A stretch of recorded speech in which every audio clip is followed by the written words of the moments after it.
Hello, and welcome to the closing ceremony of IWRA's first online conference. My name is Renée Martin-Nagle, Treasurer of IWRA, and it is my honor and pleasure to be your host for the closing ceremony of this outstanding contribution to the understanding and appreciation of groundwater. Before starting the ceremony, which will include a keynote speech and summaries of the conclusions from all of the themes, we have a few housekeeping messages that you may already know well by now. You are invited to submit your questions for the keynote speaker in English via the Q&A button, which is at the bottom of your screen. And we will address your questions as much as possible during the Q&A session after the keynote speaker has finished. Questions will be displayed for everyone to see after they have been answered either verbally or in writing. Please note that the chat box is disabled during the closing ceremony. However, we ask you to look there for any useful messages that may be shared from the organizers and moderators. Our attendees hail from around the globe in many different time zones. Now, I don't know about you, but I've had a lot of sleepless nights these past few days trying to catch as many of the sessions as possible. To enable as many people to hear the sessions as we can, the conference is being recorded, and we will make the recording available both on the IWRA website and the conference website as soon as possible. If you experience any technical problems, please visit the Zoom Help Center online or send an email to online.conference.iwra.org for assistance. And now, without further ado, it's my great pleasure to introduce our keynote speaker for the closing session, Dr. Rafael Bernardo Carmona Paredes, Director General of the Mexico City Water Agency. He will speak to us on the topic of groundwater governance, management, and policy in Mexico City. Thank you very much for the International Water Research Association for the invitation to share with you how Mexico City faces on resilience and governance of its water supply system. Some highlights as a framework for this presentation. The current climate change scenario introduces uncertainty regarding the future of water resources. Climate change is expected to significantly modify the global hydrological cycle. Studies have recently been carried out on the potential impact of climate change on groundwater, taking its relationship with surface water as a reference. Groundwater impact, research, increasing demand, decreasing groundwater discharge, and a direct impact on dependent ecosystems. This scale shows a huge difference in the period of time for change in groundwater processes and impacts versus the time of change for other hydrological processes. This means that groundwater has been and will continue to be the most important water resources to cope with changes. Therefore, groundwater is more resilient to climate variability than surface water. In Mexico as a country, groundwater supports irrigation of 2 million hectares, about 70% of urban use, most industries, and almost all rural population. Mexico City is located within Mexico Basin that we know as Mexican Valley.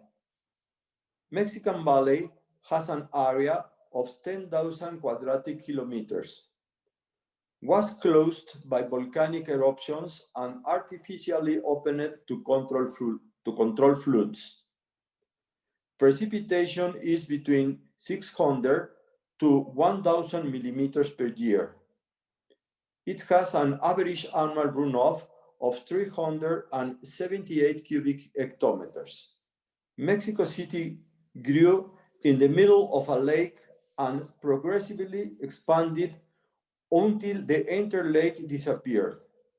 Today, Mexico City extends over an area of 1485 square kilometers. The urban development has created an ever-increasing demand of all services. During the last 30 years, groundwater has supplied by majority of the fresh water with adverse consequences. Land subsidence is the most damaging and costly consequences. On the east side of the city, where the clay layer is the thickest, subsidence exceeds 30 centimeters per year. Mexico City water supply from different points of view. Imported from other basins, we have 17 cubic meters per second, equivalent to 54%. Local sources is producing about 14.2 cubic meters per second. That means 46%. Then the total supply of 31 cubic meters per second we have every day for the city. Local sources are detailed in green at the right side of this slide. From groundwater, we use 20.7 cubic meters per second. And from superficial water, we obtain 10.5 cubic meters per second. That means 2/3 parts come from groundwater, while only 1/3 come from superficial water. Some data for Mexico City. 8.8 million people live in the city. Additionally, 4.2 million of commuters come every day to work. For the next 20 years, the inhabitants of Mexico City are not expected to grow. 40% of unaccounted water is the current estimation. Therefore, only 18.7 cubic meters per second reach the stakeholders or users. To reduce the water withdrawn from sources while maintaining the amount of water supplied to users, we are making great efforts developing the following main programs. Measurement and telemetry of water flow and pressure in main lines. Conditioning the network for a better distribution of drinking water. Recovery and improvement of supply sources, and improving water quality. With the start of these programs in 2019, SACMEX is incorporating resilience and climate change to take on today's water challenge and prepares to meet the water demands of the region for future generations. The current government has assumed the following goals for the end of the administrations in 2024. All people have enough water every day, even if it is not a 20 hours per day supply. Reduce the groundwater withdrawal by 2 cubic meters per second to suspend the operation of 50 wells in the Mexico City areas most affected by soil subsidence and poor water quality. SACMEX is developing a Mexico City groundwater management plan to achieve groundwater sustainability and reduce the impact of land subsidence, reach the balance between pumping and natural and managed recharge of aquifers by 2040, and coordinate profitable public investment actions, transparency, and accountability attaining water security and environmental conservation with social participation. SACMEX has established policy and actions to improve water security and resilience in 3 main topics. First, water offering, including infrastructure maintenance, improve water network operation and monitoring, develop a new order and management of treated wastewater, increase reuse, diminish aquifer overexploitation, developing alternatives for emergencies like drought, earthquakes, or social conflicts. Second, water demand control. For improve alternative infrastructure in new edifications, increase water culture, reduce demand, update water rates to optimize water uses and increase reuse. Third, drainage system improving, to increase the protection against flooding and to promote the use of wastewater and rainwater. An integrated framework with integrated tools are required for the aquifer assessment and aquifer management.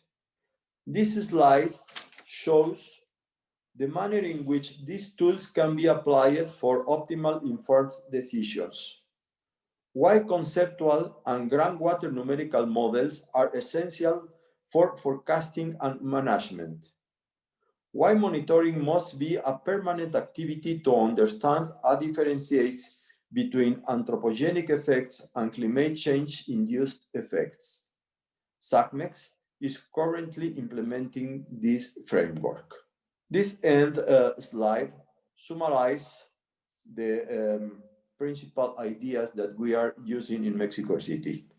Groundwater users in Mexico City have mostly been due to anthropogenic effects and inaction.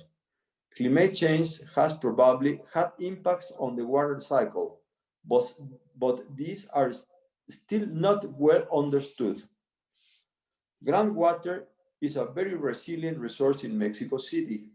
Without it, the great metropolis wouldn't have been able to survive more than 5 centuries and sustain more than 10 million inhabitants.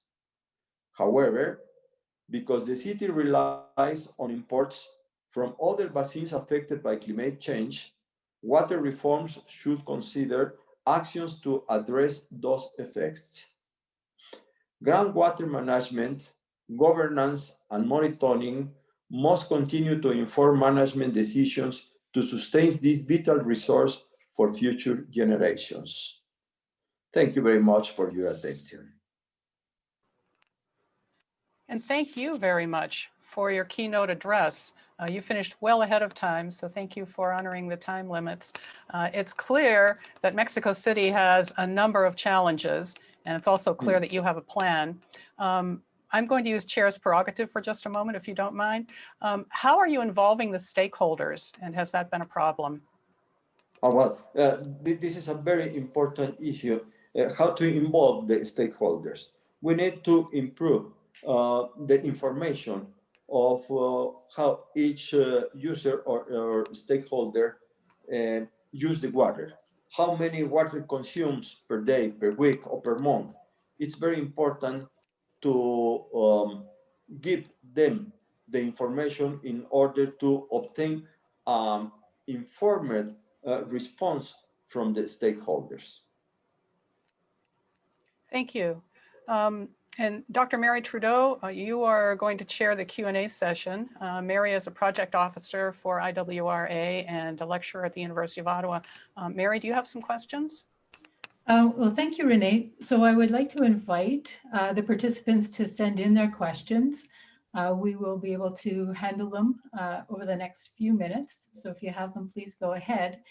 And also, I guess, following up on the issue of stakeholders, you mentioned, Rafael, that a number or a good volume of the water supply comes from external to, the Mexico City Water Agency purview. So maybe you could talk about how the interactions are going with watershed management and groundwater aquifer management from those other supply sources. Well, this is a topic that we are studying now. How the groundwater is, how is the real behavior of the groundwater, how interacts with the superficial flow in the south and the west point and the west mountains of the city. So we are developing this plan to for the better understanding of the aquifers behavior and to establish the main task for the sustainability of the groundwater. Okay, thank you. And there's another issue related to unaccounted for water. I think it's around 40%. So could you speak a little bit about that, some of the issues, Yes. the problems with unaccounted for water? Yes. We are dividing the network in sectors, small sectors, in order to face on the problem of unaccountability of water. Unaccountability that is produced at least by two facts. First, the physical losses in not good behavior of the network, and second, by some connections not included in all the stakeholder accountability. So we are great huge effort to subdivide the network in small sectors, about 15,000 people in each sector, in order to face on this issue of unaccounted water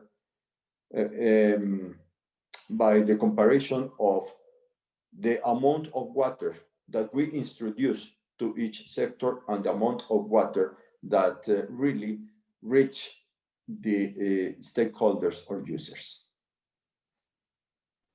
Great, thank you.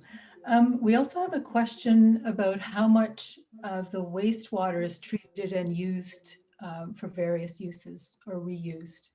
Yes, we treat about 50% of water that we use, but we need to improve the reuse of the water.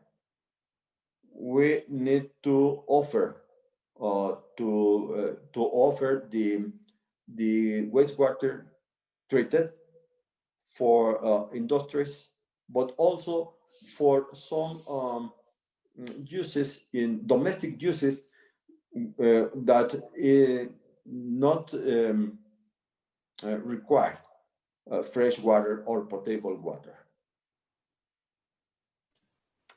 Okay, great. So there's also a question. Mexico had an innovative arrangement of payment for watershed services between cities and the upper watershed villages.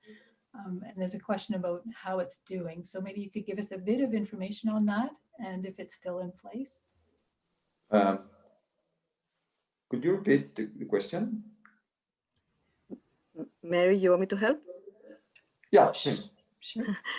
Rafael se refiere al pago por servicios ecosistémicos con los pueblos de alrededor de la Ciudad de México. ¿Cómo funciona? O si sabes cómo va. No. No.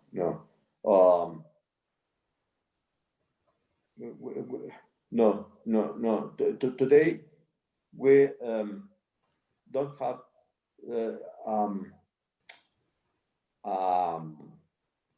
a program to cover this ecological, not problems, but these ecological impacts in the surrounding, in the village surrounding Mexico City, where we are withdrawing the water. Okay. Okay. We might be able to follow up afterwards on that question too, if we get information Yeah. from someone else. So maybe you can talk a little bit also about, you mentioned water inequality and access, and there's a question just trying to understand what you mean by that, other than people who are homeless that are disadvantaged in terms of water access. What are the forms of water inequality? Water inequality is produced in amount or in or I think access. Yeah. Yes. Oh, okay. The main lines are located on the west side of the city. That means that in the west side of the city, it's easy to obtain water for each home, for each use. Water must cross the city from the west to the east to reach the user at the east part. So this produces inequality in the facility to bring the water for the users. Great, thank you. And so we have a question about the problem of subsidence and how it's been incorporated into the groundwater management strategy. Well, first of all, we need to stop some wells that are located in the east side of the city in order to reduce the velocity of the subsidence. We need to meet to reach a balance between the water that is going into the groundwater and the water that we withdraw from the aquifers. And some figures that we have today show us that we need to stop, to reduce the withdrawal in about 7 cubic meters per second to balance the infiltration and the withdrawal of the water. Great, thank you. Do any of the panelists have follow-up questions?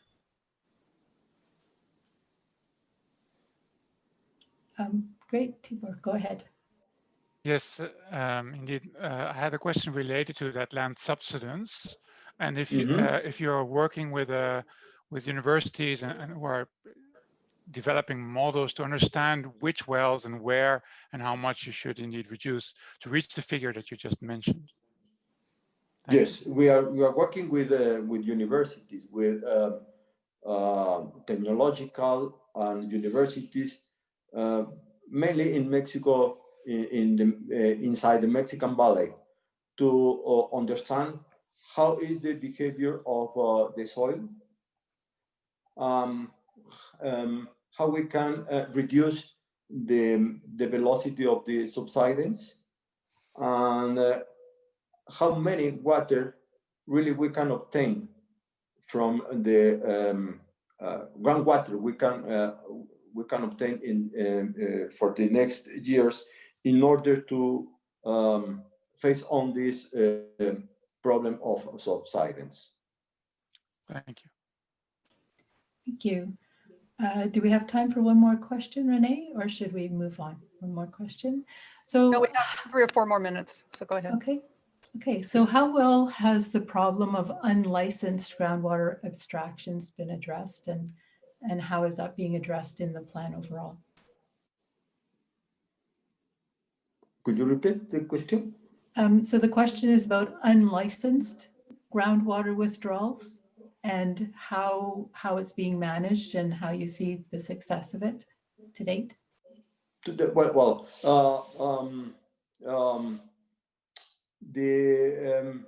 Federal Agency of Water determines how many water can be extracted from the soil, and determine also what the amount of water that is infiltrating to the aquifer. So, following these figures, we are working in order to balance and to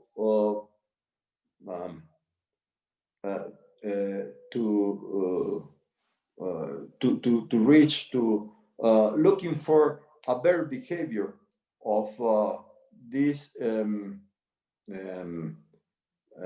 method of obtain the permissions to withdraw the water from the soil. Okay, thank you. I guess through licensing or some kind of a national level activity. Okay, great, thank you. So I'll turn it back to you, Renée.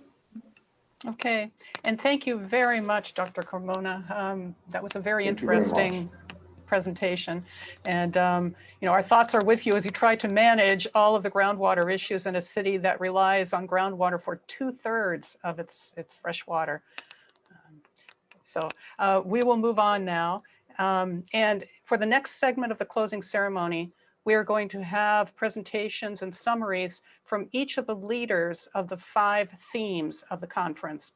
We're going to start with Richard Taylor, who is a professor in the Department of Geography at University College London. And he's going to give reflections on theme 1, which was groundwater natural resources assessment under climate change. Richard? Thank you, Renée, for that. Yeah, I'll just read some of these out to you that evolved. We had a fantastic session in which there was incredible diversity, I think, as with the rest of the conference, from representation geographically from across the planet. And there was some interesting synergies that were also identified in this session. So the first one, which I think I would draw the most attention to, is around the issue of declining groundwater storage, particularly in dry lands, that has been observed and projected under climate change, where groundwater is used intensively for irrigated agriculture. And that there is this recognition that if we're going to address or adapt to this problem, the solutions are both going to come from changing demand, but there are also supply side solutions that were looked at that included conjunctive use of groundwater and surface water, managed aquifer recharge. And one of the things that was identified also was the need for trust, where groundwater resources are shared or people exploiting a transboundary aquifer. Second, I draw attention to was the problem or challenge of groundwater abstraction in coastal environments, including small island states, where we had a number of people a number of nations represented. And these are exacerbating the risks posed by seawater intrusion. But there was also some interesting evidence being presented around the problems faced by episodic seawater inundation from storm surges. We had a number of modeling-based presentations, and we recognize that projections of groundwater recharge under climate change remain constrained, like many things, by uncertainty in the general circulation models and Earth system models. And we also noted in part the constraints on effective representation of recharge processes in these models. But I think we also noticed there was progress being made. This has been a common challenge for some time now, the uncertainty. But we also noticed some innovative techniques around trying to address closing, for instance, as envelopes of uncertainty. And lastly, one of a final note was that recognition of the intensification of precipitation, a kind of global phenomenon being driven by climate change, is observed particularly in the tropics to amplify groundwater recharge. And this sort of highlighted if you want to call it, the logic of groundwater as an adaptive strategy to climate change. It also highlighted the importance of extreme events to groundwater sustainability, but also at the same time recognize the enhanced risk that these dynamics have to groundwater quality, and that groundwater is probably more vulnerable to contamination than maybe we previously thought from human activity. So that's a summary from theme 1, Renee.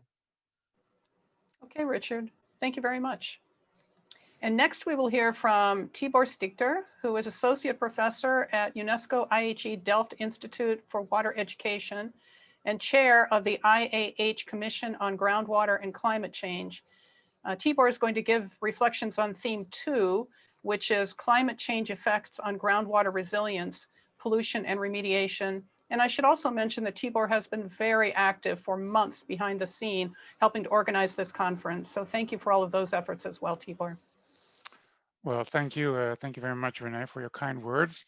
Yes, we had a total of 15 very interesting presentations under this theme, which was great because, well, we all know addressing contamination and remediation under climate change is very important for groundwater resilience. And well, we had a fantastic keynote by John Cherry and Beth Parker, which nicely showed that using passive strategies can be actually very effective for remediation of point source contaminants.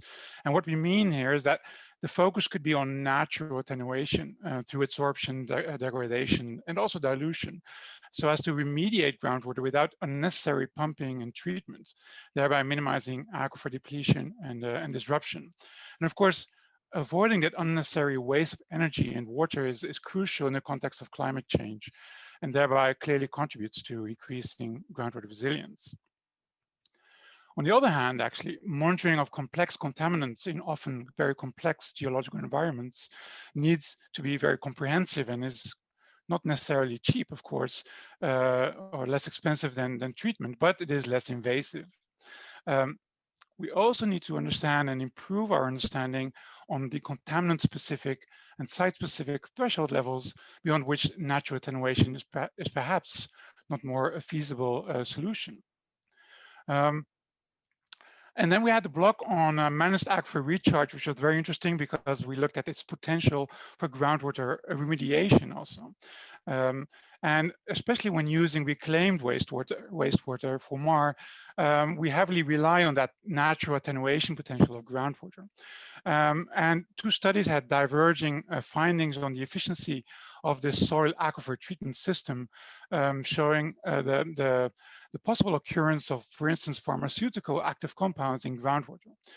But we also had some promising results. And for instance, Enrique showed that there are so many different guidelines out there in the world for water quality for MAR.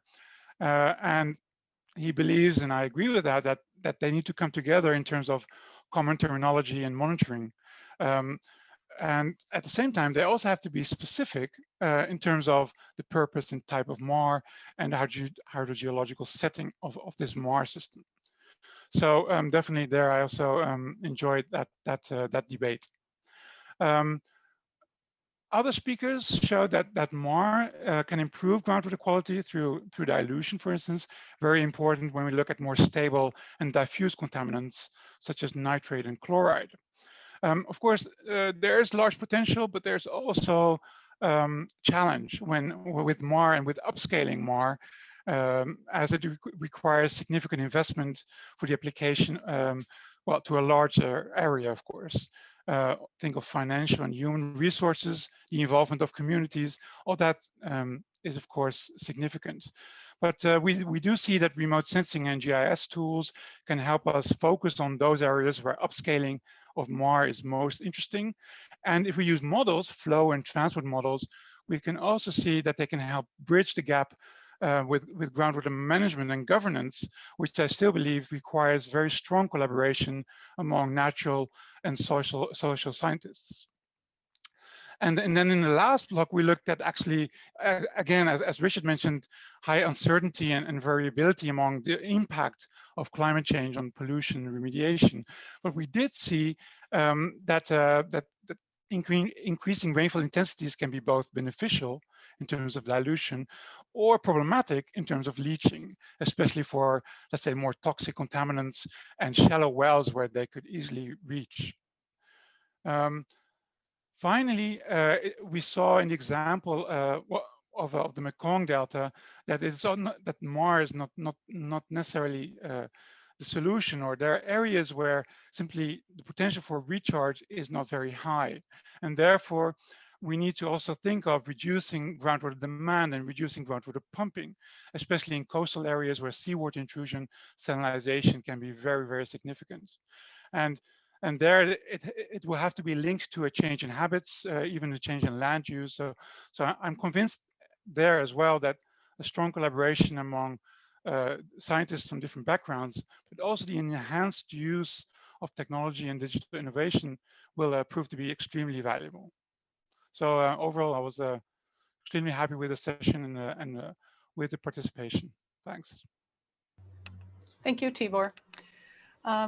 Now we will hear from Neno Kukuric, who is Director of International Groundwater Resources Assessment Center, which is IGRAC. And anyone in groundwater knows about IGRAC. And he will give reflections on theme 3, which is contribution of technology to groundwater resilience. Neno? Thank you, Renee. Thank you. This is Neno from IGRAC, reporting on technology sessions. Actually, we had only 8 presentations, but all of them were really great. Diversity of topics, from very simple but effective technical applications to high-tech innovations, all very much built around stakeholder needs. And the topic sessions demonstrated that rapid development of ICT is bringing variety of new applications, such as cell phone apps, modeling environments, serious gaming, information portals, etc., often originating from other sectors, but successfully adapted to support to serve groundwater problem solving. We have seen that remote sensing technology provides important proxy data for assessment of groundwater resources, however, to be interpreted only in combination with terrestrial measurements. We also noticed that information systems and mobile applications are narrowing the gap between the regional data and solving local groundwater problems, because groundwater problems are local problems. Also increasing stakeholders' participation. This I find extremely important, especially for borehole siting. Technology assists geographically remote groundwater users. Privacy needs consideration. Initial costs of technology implementation could be high, but technology does not need to be always expensive. There are so many other interesting issues to take care, such as standardization, we are talking about technology, but also solutions like interoperability, machine learning, artificial intelligence. In one word, very exciting and promising developments, which we certainly going to need.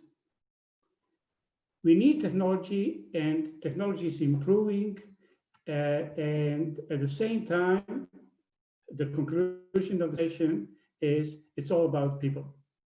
Thank you. Thank you, Neno. And now for theme 4, we're going to hear from Elena López Gunn, who is founder and director of eCatalyst and a visiting fellow at the University of Leeds. The topic of theme 4 is groundwater governance, management, and policy. Elena? Okay, thanks, Renee. Well, I'll start actually where Neno finished, which is that it is about people. People, of course, is about governance. So I think we also had some really good sessions, and I'm very grateful for the panelists that we had. I think we're very privileged, different countries, different experiences. But I tried to reflect on what to me were the kind of the common threads that I think came out about what should be the things that we should be thinking about in terms of governance for the future, particularly under climate change. So I think one of the things that I found fascinating is we saw lots of examples of self-organizing emergent behavior where people and communities are now really starting to address their problems. So they're kind of taking almost governance into their own hands. And there's a lot of, I think, innovations coming from people, directly from people. And I think that's actually a good sign, because it means that people are feeling more empowered to kind of directly manage their own groundwater. I think we also learned, I think this is not new, that we really have to think about all the different levels and somehow think of a very complex system where we need to be acting at all those levels to really be successful. So we heard about households, for example, and issues related to water justice in California from lack of access to water in such a developed country. I think it was important to note the water justice is an important theme. Also about collective action from neighbors, that in a way you see you can be more efficient because you have a collective well. I think that's also a practical solution in highly stressed areas in the world. Or farmers, I thought it was fantastic to hear about the spontaneous Ma movements that are happening in India, responding to drought and with local leadership. And then in a way, it linked to some of the work I had afterwards in other sessions about the science behind Ma and how it works. Also, of course, this idea when you go even between states in the US, where you have macro scale diplomacy and trying to have collective action problems, but actually in this case at a much larger scale. And then I thought we had two very, very interesting presentations at the national level. For example, just about the value of science and the role of the atomic agency with isotopes, so you can cover the gaps in knowledge, which then allows better decision making.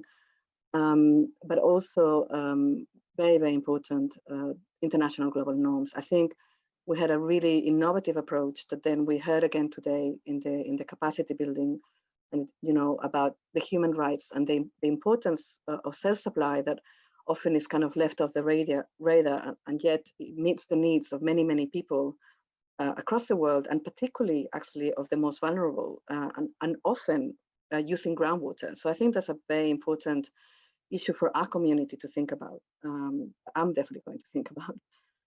And in terms of groundwater governance, I think a very important, there's no silver bullet.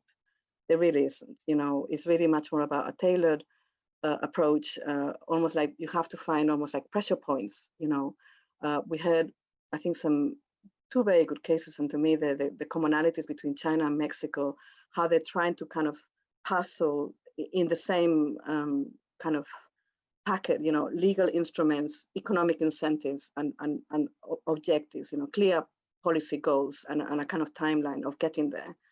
And for me, it raised questions about, okay, if you want to do these levers, which one do you press first? I think there's lots of interesting research to be done there.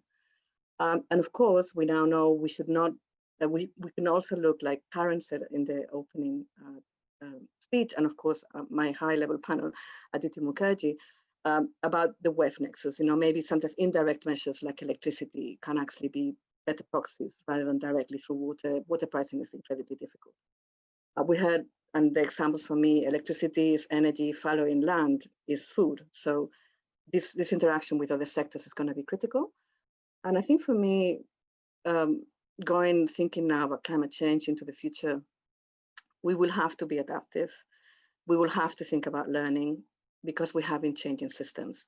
And I think this idea of social learning, institutional learning, how we have somehow this kind of built into our systems, this capacity to reflect, I think is going to be very important, and these collective mental models and the fact that we have to ultimately influence behavior.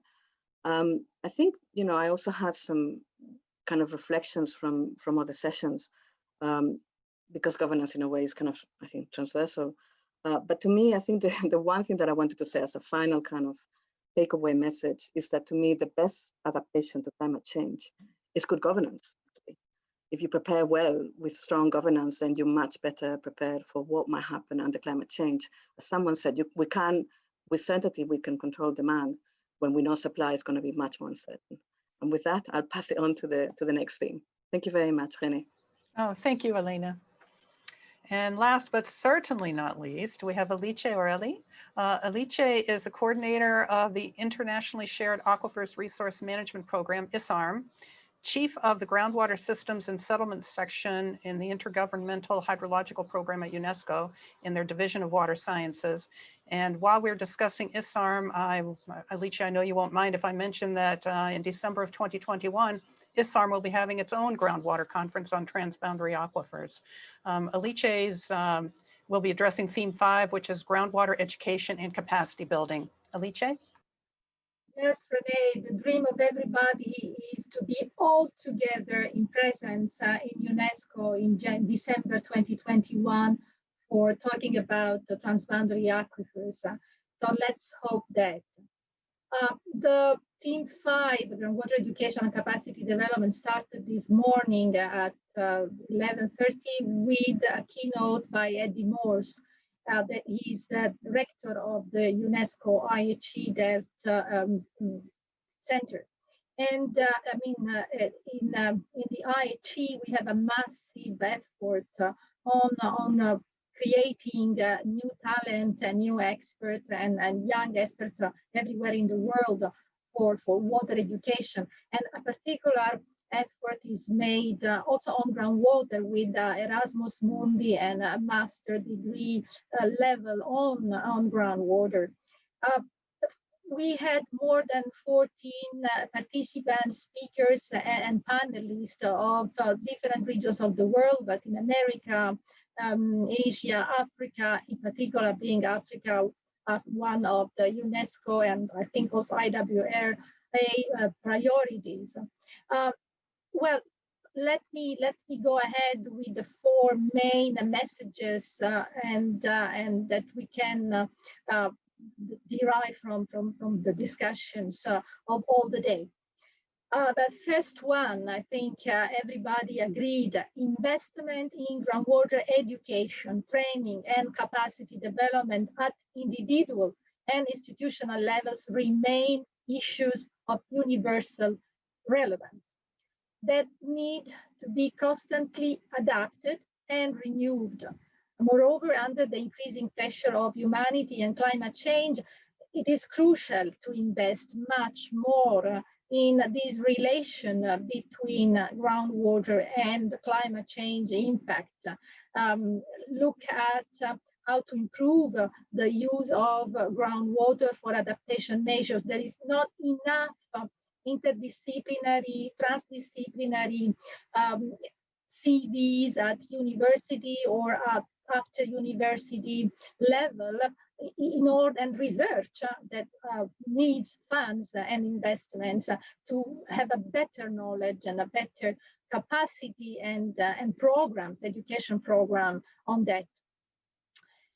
We have welcomed with great enthusiasm the new African Ministers' Council for Water agenda that is now looking at how to improve capacity and education on groundwater resources in the African continent.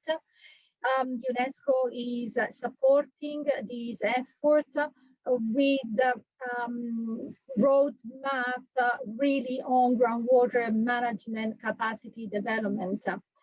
We saw already that actions have been already taken in the SADC sub-region.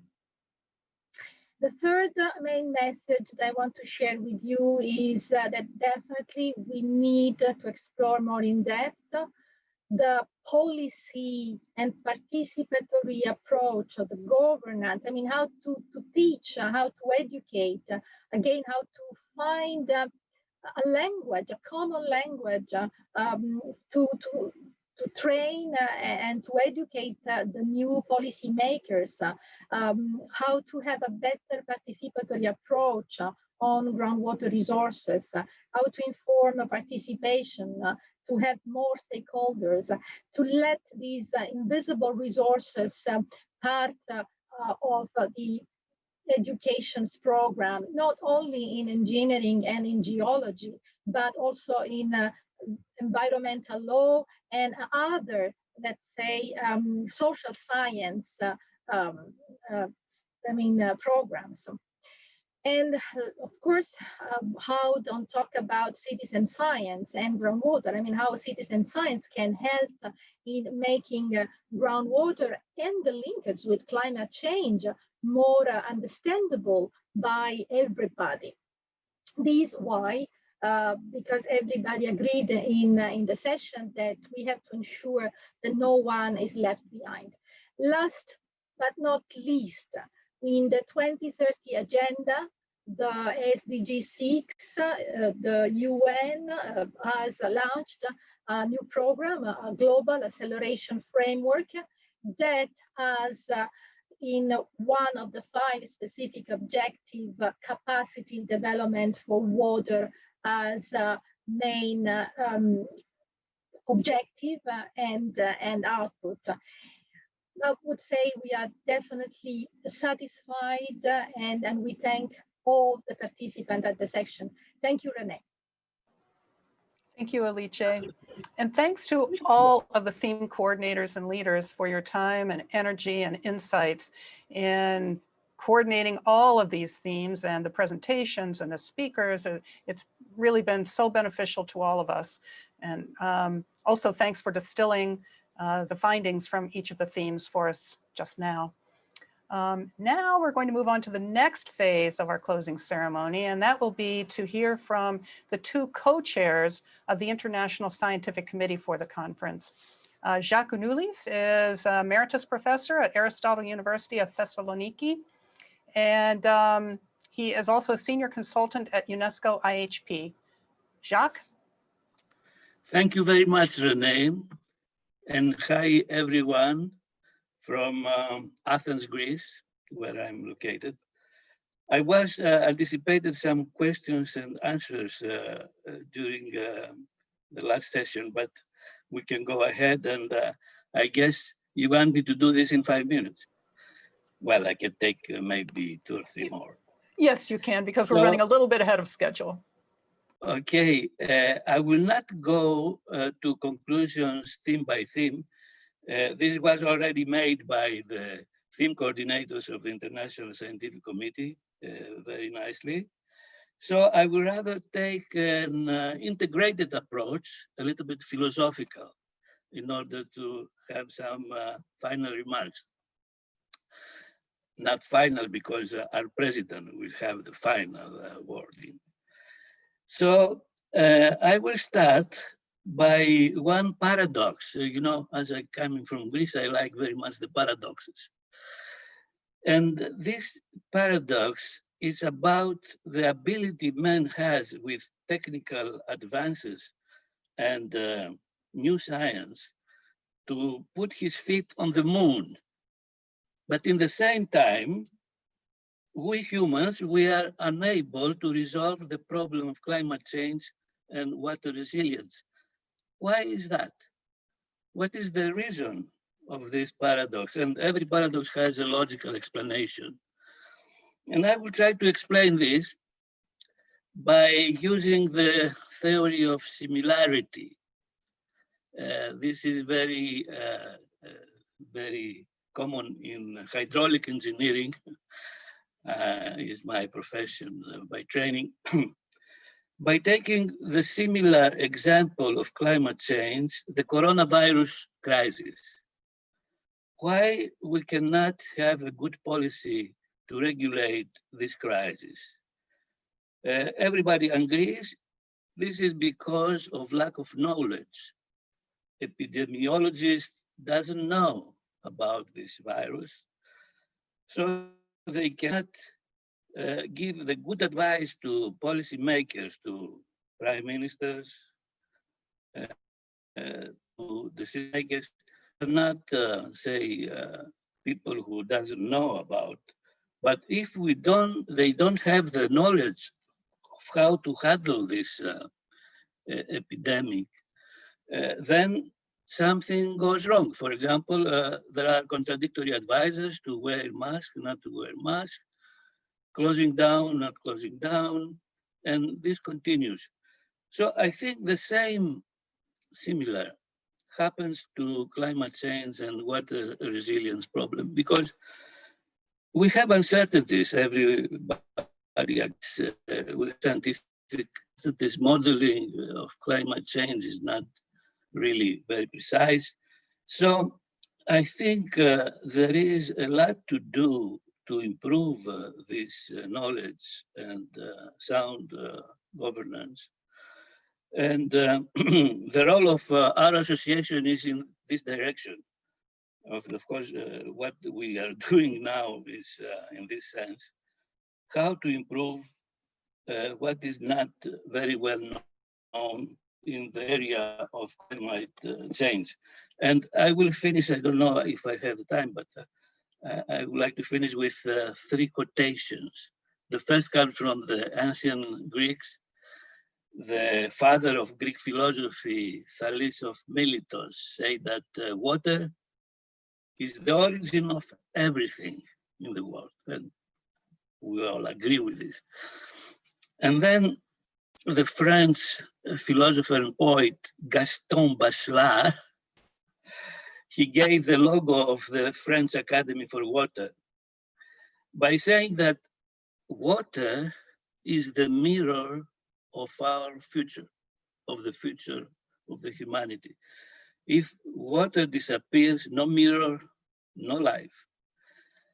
And I will conclude with a quotation from Benjamin Franklin, one of the pioneers of the American nation, who said about groundwater, because groundwater is the main theme. We cannot recognize the value of water until the well goes dry. If the well goes dry, then we understand the worth of water.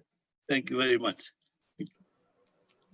Thank you, Jacques. And we are blessed to have someone from Greece speaking today who will offer a bit of philosophy. So thank you for that. And now we will hear from the other co-chair of the International Scientific Committee, Jean Fried. Jean is a project scientist at the University of California, Irvine, and a senior consultant also with UNESCO IHP. Jean, are you going to give us some French philosophy too? No, I don't think so, but some proverb, as I do usually. Thank you very much, Renée. This conference has been a great opportunity for all of us to discover the diversity of groundwater stakeholders worldwide and get an idea of the variety of issues and solutions that concern groundwater resilience and its improvement. There are 2 lessons I wish to share with you with climate change in the background. Groundwater resilience needs a genuine groundwater policy in every country, supported by a solid groundwater governance and implemented through groundwater sustainable management, of course, within a surface water, groundwater integrated policy.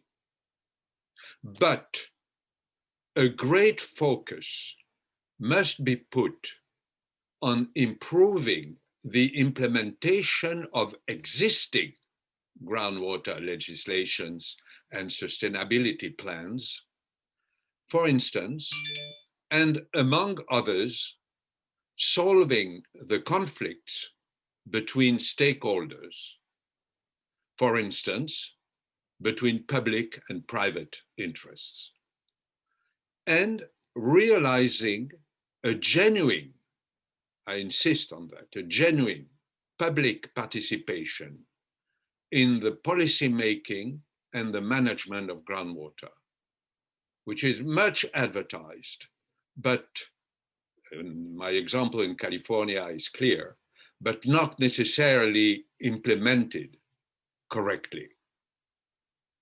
We virtually met many top groundwater actors during that conference, but it has been a great pleasure to discover so many young professionals and researchers perfectly at ease in their presentations and during discussions.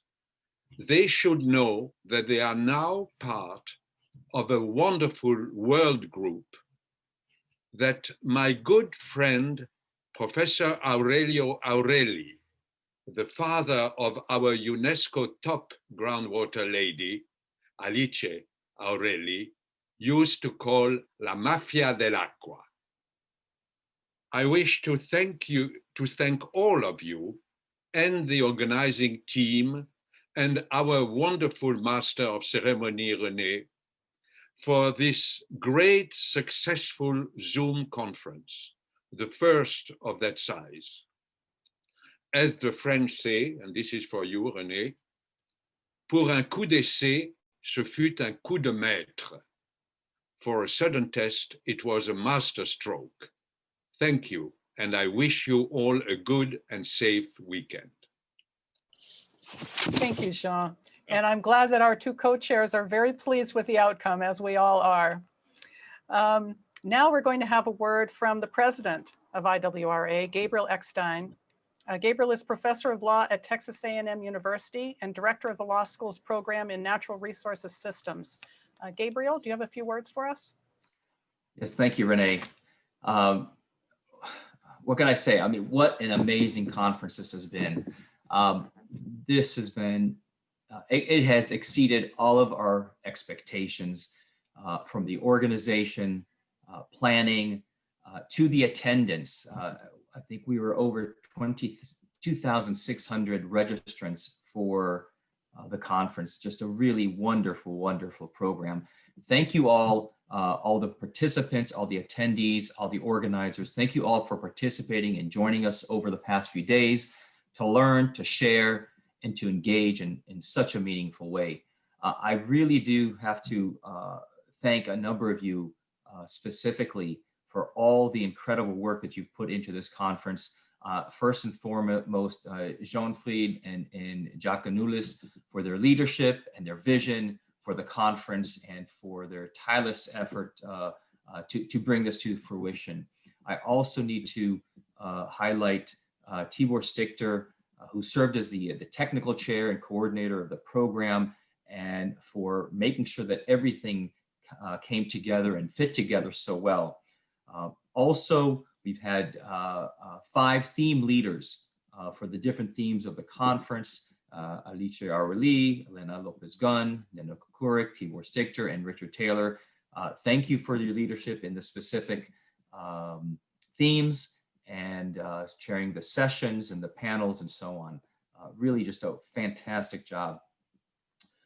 Further, we've had dozens and dozens of presenters in the keynotes, just absolutely stimulating lectures and discussions that you all presented. Thank you for sharing your knowledge and your time and your passion with everyone. Also, I want to thank the moderators and the co-moderators for coordinating all the sessions so artfully, keeping everything on track and on time, and managing the exchanges and the dialogues. And of course, we've also had a number of people working as rapporteurs that we really do want to thank for all their diligence in ensuring that we have an excellent record of the program and all of the discussions. And of course, behind the scenes, we've had the staff of the IWRA Executive Office, and we've had the staff from Zoom, the support team. Thank you for managing all these numerous sessions over the past couple of days, multiple keynote speakers, dozens of presentations, all the registrants. You all did just an amazing job of making this a wonderfully successful event. And we really are grateful for all your efforts.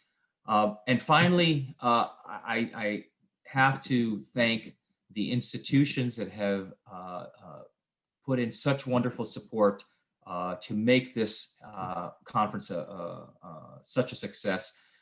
First, UNESCO's International Hydrological Program for their generous support, supporting the conference and underwriting the program, the conference, and really for making it freely available for so many people from around the world. And to UNESCO IHP, the International Association of Hydrogeologists, and the Institute for Water Education at Delft for the cooperation, for the support, and the encouragement in organizing this event. all of you really deserve a tremendous round of applause. And kudos to everybody who participated and helped. And thank you so much for all your work. So now, to all of you who attended and participated and watched and learned during this conference, I really sincerely hope that you enjoyed the proceedings, that you have found this event informative and useful, whether your career, for your career interest or just for your personal edification. And if you did, and you are not yet a member of our association, the International Water Resources Association, I would now like to invite you to join the association, become a member so you can continue to benefit from these types of programs and all of the other activities and projects that our members engage in. You can find a great deal of information on the membership benefits on our website at IWRA.org. But I do want to summarize just a few of these advantages right now.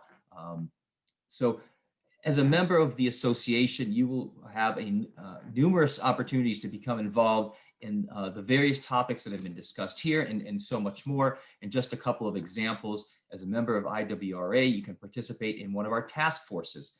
We currently have task forces focusing on water security, on smart water management, on climate change, and also a specific task force for young and early career professionals. And these last two, the climate change and the young and early career professionals task forces, are right now, they're open to new members. And of course, you have to be an IWRA member to be a member of the task force. We also have two new task forces that are coming online. The Groundwater task force is being set up right now. We are now seeking a number of IWRA members to serve on the bureau of this task force. And sometime in 2021, it will be further open for regular membership of that task force. And the same, the Water Quality Task Force is now being relaunched, and we expect in 2021 to open it for membership. You've enjoyed this conference. We have so many other conferences and events, especially our World Water Congress. Now, of course, anybody can attend these events, and sometimes there'll be a fee and so on. But if you become a member, you will receive advance notices of these events, as well as opportunities for discount registrations. So this is another great benefit of becoming a member. And we are now exploring opportunities to organize regional water congresses in various locations around the world. I should note that our 17th World Water Congress is scheduled to take place in September of 2021 in Daegu in South Korea. And we hope very soon to be able to announce information about our 18th Congress, and hopefully we'll announce it in the next month or two. Of course, if you have any interest or know that you want to host a conference or a congress in your country, please do contact our executive office and let us know. A few other benefits of being a member of the association: you can also participate in the life of this organization by engaging in one of our research-related activities. For example, we are currently seeking case studies for two projects, the Smart Water Cities.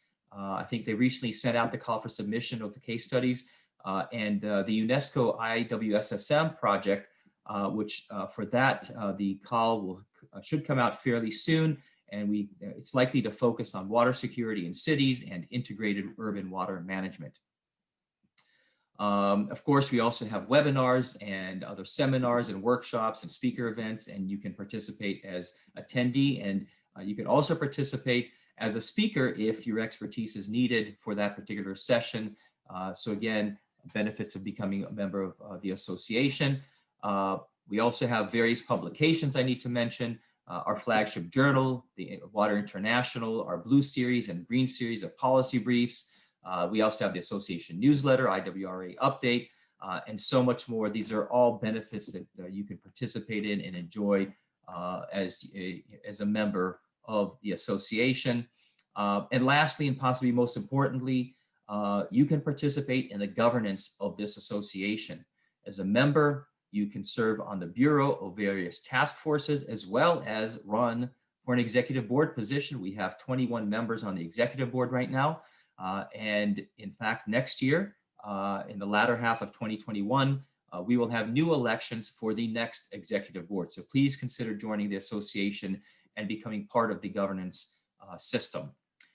So before I conclude, I want to let you know about one other really important aspect of the association, and that is in the year 2021, next year. It's a particularly momentous year for us. It marks the 50th anniversary of the association.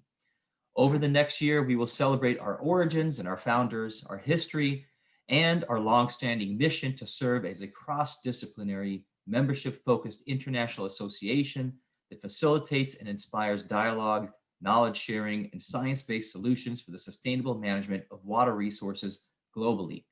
I hope you'll join us for the various celebratory and exciting events that we have planned, and we hope you will do so as a member of the association. And of course, you can learn more about the anniversary celebration and about joining the association on our website at IWRA.org. Again, thank you all for joining us at this important international online conference on groundwater resilience under climate change. Thank you for sharing and engaging with all of us and all of your colleagues worldwide. And thank you for making this event such a fantastic success. I wish you all a wonderful weekend and an excellent rest of your year. And I wish you all good health and safety as we continue to work together to address the world's water challenges from the local to the global level. Thank you very much. Thank you, Gabriel. Before I move on to the closing remarks, Alicia Aureli, since you so generously through UNESCO IHP underwrote this conference and made it possible for us to offer it for free to everyone, would you like to say a few words? I definitely touched by these overwhelming last statements. Yes, as Jean Fried said, we are the mafia of the law, of water, but we should overcome to be only a mafia and to have with us the one who knows very little about groundwater. And definitely the partnership with IWRA is a very much important for us, for UNESCO, and the coordination and the cooperation that we had in putting together this conference in this particular moment where people are stressed, are alone, feel lonely, and they need to understand and to listen something that talks to them. And most of the scientists and the water scientists in Africa and in other regions of the world look at online tools for being together. So this is unify and put all of us together. And this is why I think with Gabriel, Jean, Jacques, you, Renée, Mary, and all the others, with the support of Ignacio and Tibor, and the role that, of course, our centers around the world, like the IWRA Center, are playing on education in groundwater, are all together here to witness our commitment to groundwater resources. We know each other since many, many years, and as Jacques and Jean have said, it's a pleasure to see that there are very young people now much more interested on groundwater than at our age. In the 70s, in the 80s, there were much less interest on groundwater. In particular, women. At the last conferences where I was able to participate, I was really excited seeing that there are many more women that are now studying groundwater and going to the field, taking the difficult pumping test field work in different place of the world. I mean, and I remember my first starting of the career when I was young at university with my father, who really taught me that groundwater is crucial for life. Thank you, Renée. Thank you, Alice. And you know, we have two people attending this meeting who are both second-generation groundwater specialists, because Gabriel Eckstein, your father, was also a hydrogeologist. So we're blessed to have multiple generations guiding us. And now I have a few remarks before bringing the closing ceremony to an end. And of course, we have a few reminders for you, our audience. Although more than 500 questions have been answered either verbally or in writing, we were not able to address all the questions that were posed during the conference. However, we are collecting written responses from presenters to any remaining questions that we have received, and we will place those answers on the conference website. We also want to remind you that you can see an excellent selection of submitted conference posters online at the conference website, which again is IWRAonlineconference.org. These posters can be found under the posters menu. And if you have any questions on these posters, you can send us an email at online.conference@iwra.org, and we will contact the poster authors to respond to your queries. In addition, all of the PowerPoint presentations from the conference will be made available soon on our conference website, along with the video recordings of all of the sessions. Finally, I would be remiss in not thanking again all of the speakers and organizations that have contributed to this remarkable conference. How refreshing to see that almost 3,000 people from more than 120 countries care enough about groundwater to have registered for this groundwater conference. Thanks also, as Gabriel said, to the International Hydrogeology Program and to the UNESCO IHE Delft Institute for Water Education for their assistance in organizing and marketing this conference. Special thanks again to UNESCO Intergovernmental Hydrological Program, IHP, whose generous support allowed us to bring you this conference free of charge. Thanks to the staff of the International Water Resources Association. You people have worked tirelessly. I don't know how you've done it. I hope you would get a good weekend. Yes, let's all give them a round of applause.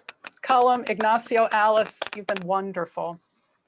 And also to Jean and Jacques, the co-chairs of our International Scientific Committee, and all the members of the International Scientific Committee.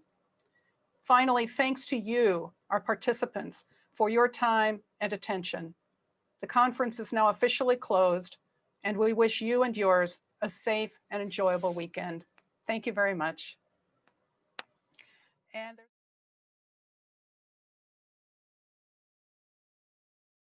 there's